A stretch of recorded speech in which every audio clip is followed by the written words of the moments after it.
ఆహా, రోడ్డు నిర్మించకుండానే బిల్లుల మంజూరు. రోడ్డు నిర్మించకుండానే బిల్లుల మంజూరు. ఈని సస్పెండ్ చేసిన జిహెచ్ఎంసీ కమిషనర్. విధుల నుంచి అవుట్ సోర్సింగ్ ఏఈ తొలగింపు.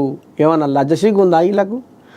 సీసీ రోడ్డు నిర్మించకున్న కాంట్రాక్టు సంస్థకు బిల్లులు చెల్లించిన చార్మినార్ జోన్ పరిధిలోని సంతోష్ నగర్ ఎగ్జిక్యూటివ్ ఇంజనీర్గా పూర్తి అదనపు బాధ్యతల్లో కొనసాగుతున్న ఏకాంబరంపై సస్పెన్షన్ వేటు పడింది.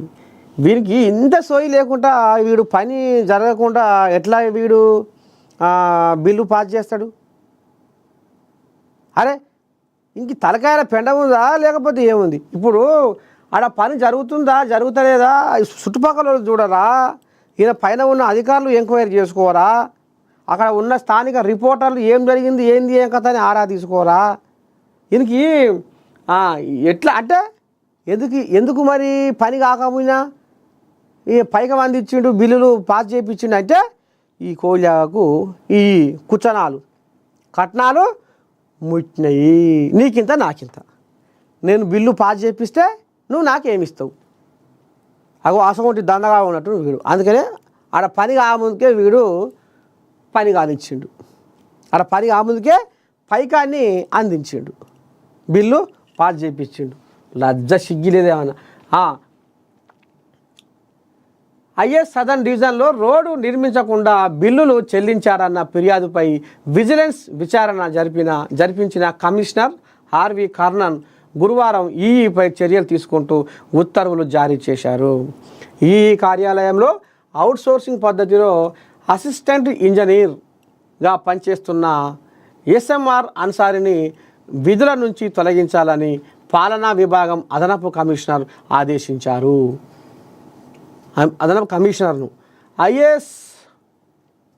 ఐఎస్ సదన్లోని సింగరేణి కాలనీ వాంబే ఇళ్ల వద్ద సీసీ రోడ్డు నిర్మించకుండా 9 లక్షలు.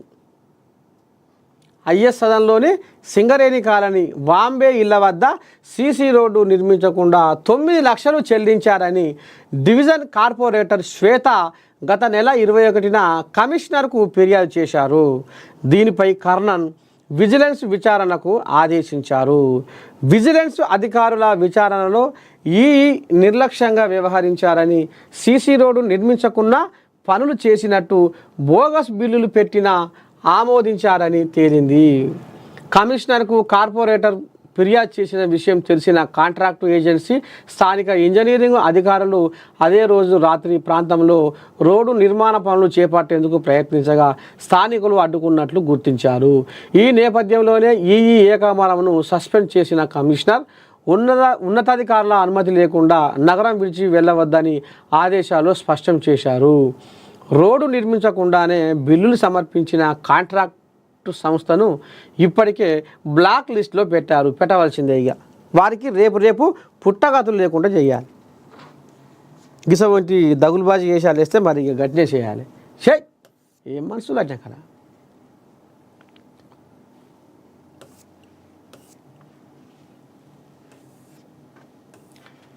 కేటీఆర్ అవినీతి బయట పెడతాం. సీఎం రేవంత్కు బహిరంగ క్షమాపణలు చెప్పకుంటే తీవ్ర పరిణామాలు. బల్మూరి. కేటీఆర్ది అవినీతి డబ్బు బలుపు నాయిని. అలా మాట్లాడితే నాలుక కోస్తా. రమేష్ రెడ్డి. చెంపదెబ్బలు ఖాయం చెనగాని. కేటీఆర్ అవినీతి అక్రమాలను బయటకు తీస్తామని కాంగ్రెస్ ఎమ్మెల్సీ బల్మూరి వెంకట్ అన్నారు. త్వరలో అంబులెన్స్ల స్కామ్ వెలుగులోకి రాబోతుందని చెప్పారు. గురువారం సిఎల్పి కార్యాలయంలో బల్మూరి మీడియాతో మాట్లాడారు. సీఎం కుర్చీని గౌరవించాలంటూ గతంలో సత్య హరిశ్చంద్రుడిలా మాట్లాడిన కేటీఆర్ నేడు ఆ సంస్కారాన్ని వదిలివేశారని మండిపడ్డారు. సీఎం రేవంత్కు బహిరంగ క్షమాపణలు చెప్పకపోతే జరిగే పరిణామాలకు తమది బాధ్యత కాదని హెచ్చరించారు. సీఎంపై అనుచిత వ్యాఖ్యలు చేసిన కేటీఆర్తో పాటు ఎక్స్లో అడ్డగోలు పోస్టు పెట్టిన కౌశిక్ రెడ్డిపై సైబర్ క్రైమ్ పోలీసులకు ఫిర్యాదు చేసినట్టు వివరించారు. అక్రమంగా సంపాదించిన అవినీతి డబ్బు బలుపుతో కేటీఆర్ మాట్లాడుతున్నాడని కాంగ్రెస్ ఎమ్మెల్యే నాయిని రాజేందర్ రెడ్డి ఆగ్రహం వ్యక్తం చేశారు. కేటీఆర్ను తిట్టాలంటే సంస్కారం అడ్డు వస్తుందన్నారు. ఏ శాఖను వదిలిపెట్టకుండా కల్వకుంట్ల కుటుంబం అడ్డదిడ్డంగా దోచుకుందని ఆరోపించారు. కాళేశ్వరం ప్రాజెక్టు అవినీతిమయమని ఆరోపణలు చేసిన ఆర్ఎస్ ప్రవీణ్ కుమార్ సిగ్గు లేకుండా గతంలో ఇక మరి ఈ కోజాగా ప్రవీణ్ కుమారు ఇక మరి ఆయన అప్పుడు పార్టీలో ఉన్నప్పుడు ఏది అప్పుడు బీఎస్పీ ఉండే కదా ఎలకెళ్ళి కోజాగా ఇళ్ళ దొరికింది. ఇప్పుడు అలా ఉన్నప్పుడు కేసీరావును పొట్టు అరుచుకోండు, మళ్ళీ ఇప్పుడు దేవుడు అని కాలు మోకుతుండు. సిగ్గు లేకుండా కేసీఆర్ వెంట తిరుగుతున్నారని విమర్శించారు. కేసీఆర్ కుటుంబాన్ని చూసి అమరవీరుల ఆత్మలు ఘోషిస్తున్నాయన్నారు. ఏనాటికైనా కల్వకుంట్ల కుటుంబం ఊచలు లెక్క పెట్టాల్సిందేనని వ్యాఖ్యానించారు. సీఎం రేవంత్పై అవాకులు చవాకులు పేరితే నాలుకలు కోస్తామని tourism corporation chairman Patel Ramesh Reddy హెచ్చరించారు. రౌడీల కన్నా హీనంగా మాట్లాడుతున్నారని మండిపడ్డారు. గాంధీ భవన్లో రహదారుల అభివృద్ధి సంస్థ చైర్మన్ మల్రెడ్డి రామరెడ్డితో కలిసి రమేష్ రెడ్డి మీడియాతో మాట్లాడారు. కేటీఆర్ పద్ధతి మార్చుకోని పక్షంలో ప్రజలే తిరగబడతారన్నారు.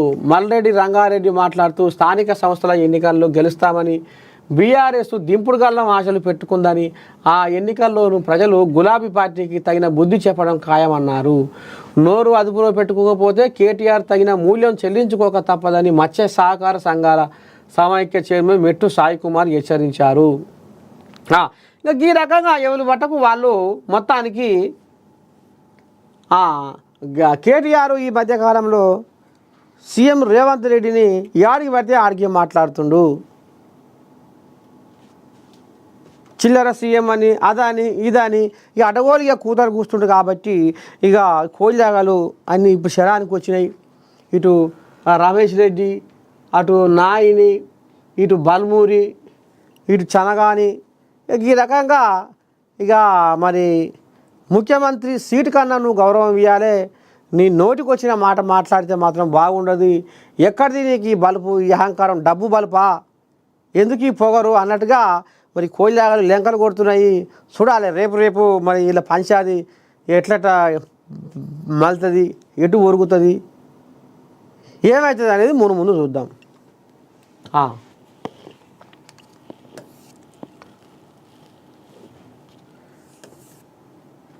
ఇది ఎక్కడిది కోయిలాగా వచ్చిందిగా. మా నేతలకు మంత్రివర్గంలో స్థానం కల్పించండి. జాదుల సీను పిసిసి పేపర్ని కలిసినట్టుండు.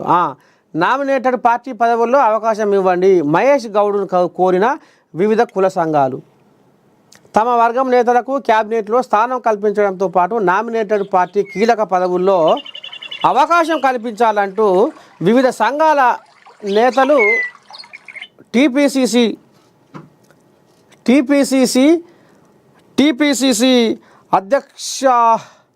అధ్యక్షుడు మహేష్ కుమార్ గౌడ్ను కలిసి విజ్ఞప్తి చేశారు. గురువారం గాంధీ భవన్లో మహేష్ గౌడ్తో ప్రభుత్వ విప్ బీర్లా ఎలియా నేతృత్వంలో కురుమ గొల్ల కులాల ప్రతినిధులు భేటీ అయ్యారు. ప్రభుత్వంలో తమ వర్గానికి ప్రాతినిధ్యం లభించలేదంటూ గొల్ల కుర్మ ప్రతినిధులు ఈ సందర్భంగా అసంతృప్తి వ్యక్తం చేశారు. ఉమ్మడి రాష్ట్రంలో గొల్ల కుర్మలు లేకుండా క్యాబినెట్ ఏర్పడలేదని గుర్తు చేశారు. ఎలాగైనా చెప్పుకున్నాం ఈ వార్త.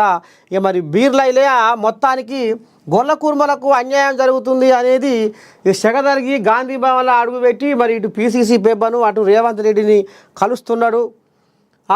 మరి ఇక 22 లక్షల మంది గొల్లలు, 6 లక్షల మంది కుర్మలు ఉన్నారు. మరి ఈ రకంగా మరి అలా ఎక్కడ కూడా ఈ పీసీసీ కార్యవర్గంలో కూడా మాకు న్యాయం జరగలేదు, ఇటు మంత్రివర్గ విస్తరణలో మాకు న్యాయం జరగలేదు అనేది ఇక మరి ఇక్కడ ఆలేరు ఎమ్మెల్యే బీర్లైలియా ఇక గా రకంగా ఆంబాయం వెళ్ళబోసుకుంటుండు. ఇలా ఇప్పుడు ఈ బీసీ కుల సంఘాలు ఏవైతే ఉన్నాయో వీళ్ళు కూడా మా బీసీ కుల సంఘాలకు మీరు ఖచ్చితంగా పదవులు ఇవ్వాలి, అన్యాయానికి గురవుతురు అనేటట్టుగా ఇక ఈయన బీసీ సంఘం మరి ఇక పెబ్బ జాదుల శ్రీనివాస్ గౌడ్ కూడా పీసీసీ పెబ్బని కలిసి ఈ రకంగా ఇక పూలమాల చేతులు పెట్టి బతిలాడుతుండు. చూడాలి మరి రేపు ఏం జరుగుతుంది, ఎట్లా ఏంది ఏం కథ అనేది చూద్దాం.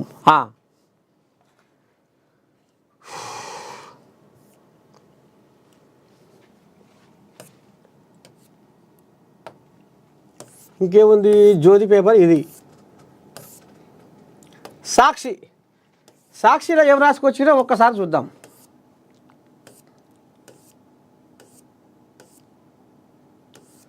ఇక ఇది కూడా మహా విషాదం. అదే విమానం పాపం ఏంది ఇలా ఎక్కువ రాసిర్రు. మెడికల్ కాలేజ్ పాపం ఇది మెడికల్ కాలేజ్ విమానాన్ని దింపడానికి ఎక్కడ చెట్లు ఇండ్లు మిద్దెలు మేడలే కనపడుతున్నాయి.